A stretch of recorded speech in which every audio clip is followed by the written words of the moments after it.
اردو دنیا زبان و ادب اور تعلیمی خدمات انجام دینے والے شخصیات میں ایک معتبر شخصیت کے مالک تھے میم خاف سلیم۔ آپ بہت تنظیموں کے ساتھ سرپرست اعلیٰ All India Urdu Mass Communication Society for Peace تھے۔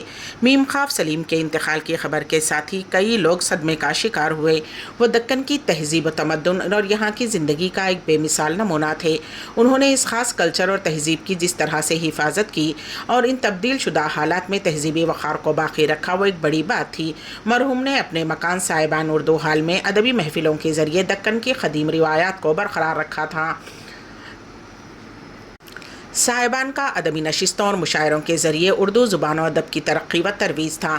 شاداں کالج میں صدر شعبہ اردو کی حیثیت سے تا دم مرگ اپنی بیش بہا خدمات انجام دیتے رہے۔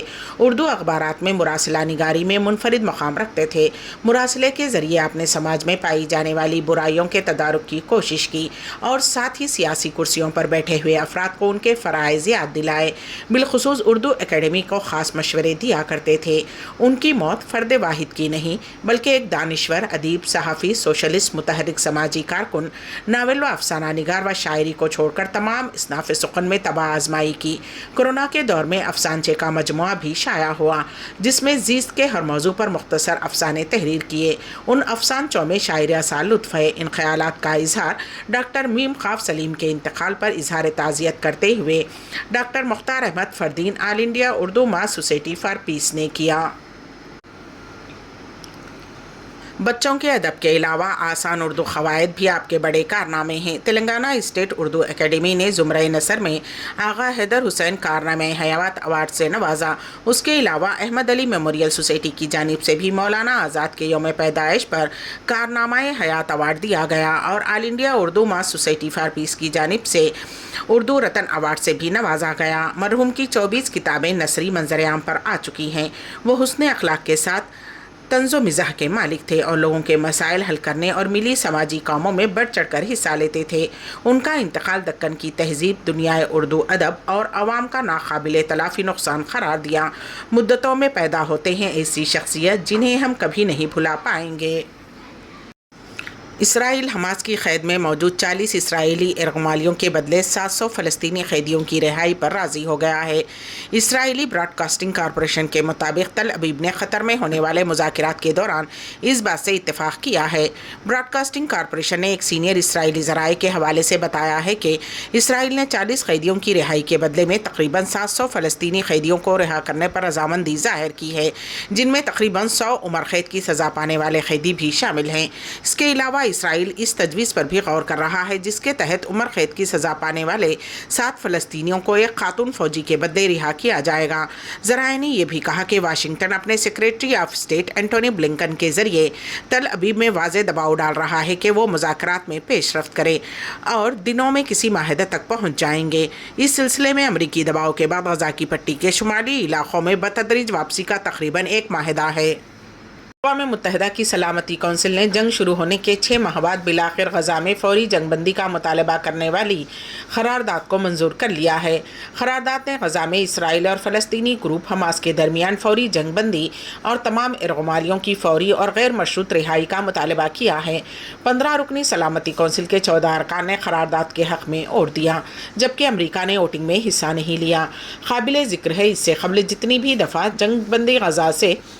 غزہ جنگ بندی سے متعلق قرارداد پیش کی گئی وہ صرف اس وجہ سے منظور نہیں ہو سکی تھی کیونکہ اس قرارداد کو امریکہ ویٹو کر دیتا تھا۔ امریکہ نے جنگ بندی کی قرارداد پر 3 مرتبہ اپنا ویٹو استعمال کیا ہے لیکن اس دفعہ امریکہ نے ایسا نہیں کیا۔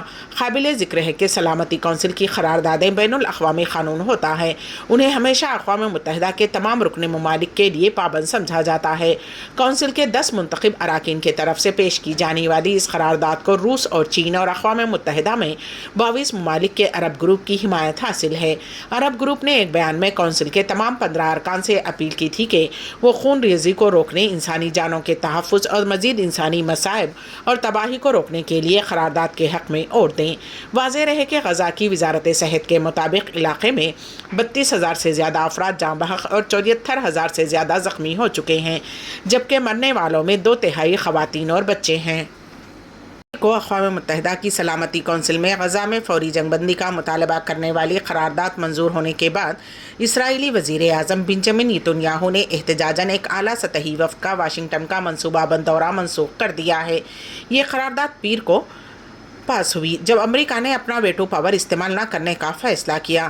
امریکہ اس سے قبل جنگ بندی کا مطالبہ کرنے والی 3 قراردادوں کو ویٹو کر چکا ہے۔ قرارداد میں حماس کے 7 اکتوبر کو جنوبی اسرائیل میں اچانک حملے کے دوران ارغمال بنائے گئے تمام ارغمالیوں کی رہائی کا بھی مطالبہ کیا گیا ہے۔ جنگ بندی کی قرارداد کو سلامتی کونسل کے 10 منتخب اراکین نے تجویز کیا تھا۔